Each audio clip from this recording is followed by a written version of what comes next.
there is no judicial arm in Imo State. As a matter of fact, there is no government in Imo State. Okay.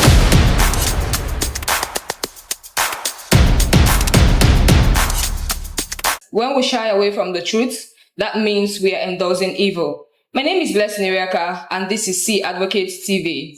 Today, we have a special guest with us who is the son of the soil, passionate about good governance and development. Welcome, sir. Thank you. My name is Chinedu Ago. I'm a lawyer. Okay. I am the principal partner of Credo Legal, located at 51 Onitsha Road, former secretary, Nigerian Bar Association of Were.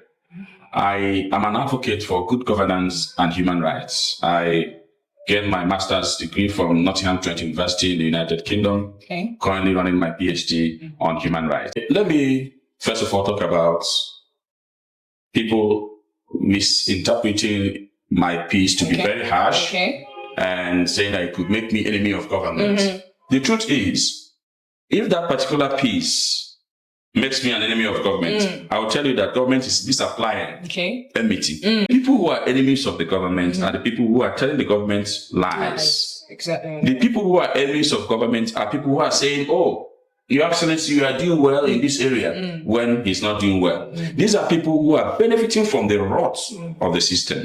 And they can do anything to see that the rot is sustained because that is where they are benefiting from. So these are the people who are enemies of the government, not Chinedu Agu, who spoke the truth, which everybody knows is the truth. So I'm not the enemy of government. So in Imo State, I see a situation where the leadership priority is that of political dominance, where the executive wants to be the only cock that crows, where executive wants to shut down the judiciary, where executive wants to silence the legislature, where the executive arm wants to be the only arm in existence in Imo State, as opposed to another state that prioritizes welfare of the people, security of the people, and general well-being of the people, like we saw in Imo State.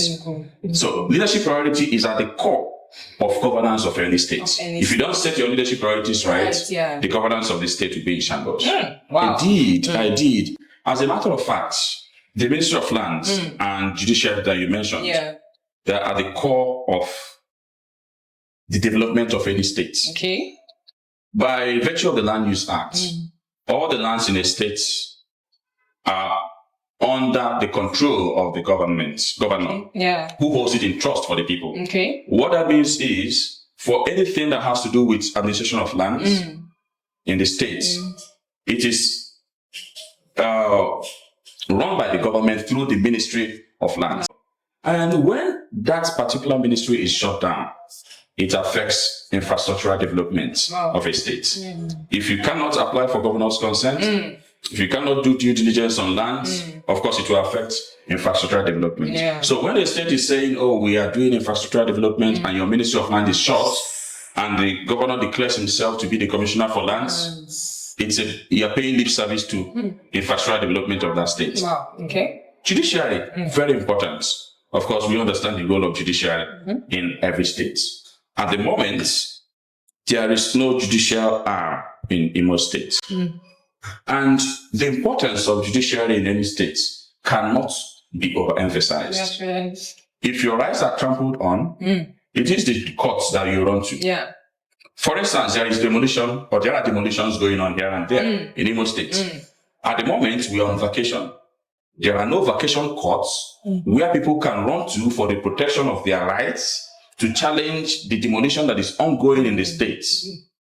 At the moment, the police station is busting at its seams with people who have been arrested and detained, some legally, some illegally, some lawfully, some unlawfully. There is no vacation courts where those people can run to for the protection of their human rights. So when these two arms of government are shut down, you cannot see any development going on in that state. And this is what is happening at the moment. If I have the opportunity to speak to the leaders, the areas where I think urgent reforms will be needed, number one will be the judiciary.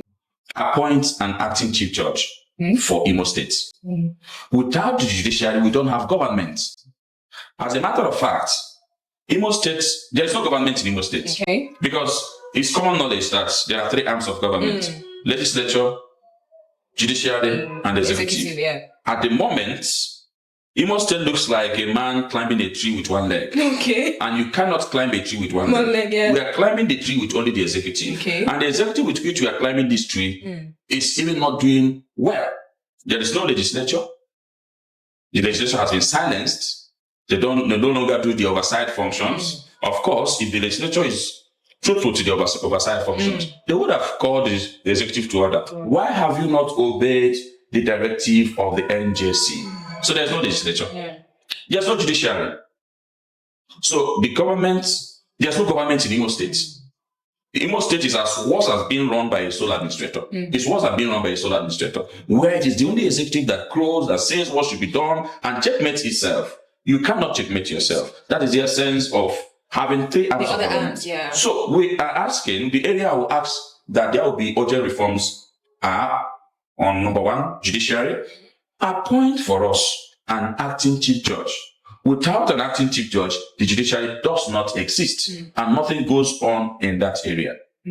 Number two, enforce the police codes. Enforce the codes with which police should be run, with which administration of security should be enforced. In Imo State at the moment, the security system, security apparatus is shut down. Look at what happens on our roads.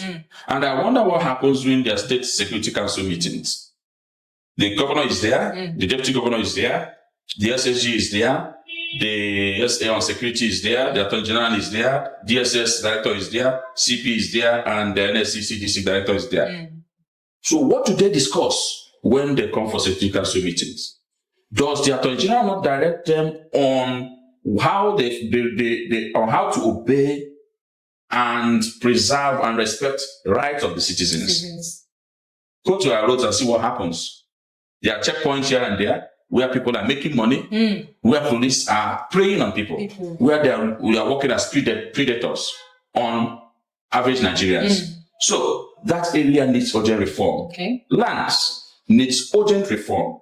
Our Ministry of Lands should be digitized. We should have a Ministry of Lands that is seen to advance the development, infrastructure development that the government is talking about. Without Ministry of Lands, you can't talk about development. Where are investors? No investor can come when they cannot conduct due diligence in Ministry of Lands. That's number two. Number three, health sector. The health sector should be looked at urgently. Apart from the Federal Medical Center, which is now Federal University of Technology teaching hospital, we don't have any hospital in Imo State that is well equipped.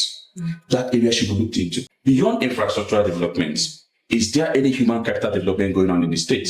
What do people know Imo State as? Imo State youths as? People who do Yahoo. Engage the youths. Human capital development is the core of development, even beyond infrastructural development. So these are areas I think urgent steps need to be taken by the government. We see every little thing that government does as wonderful, even when government is performing their role. We expect that citizens should hold government more accountable.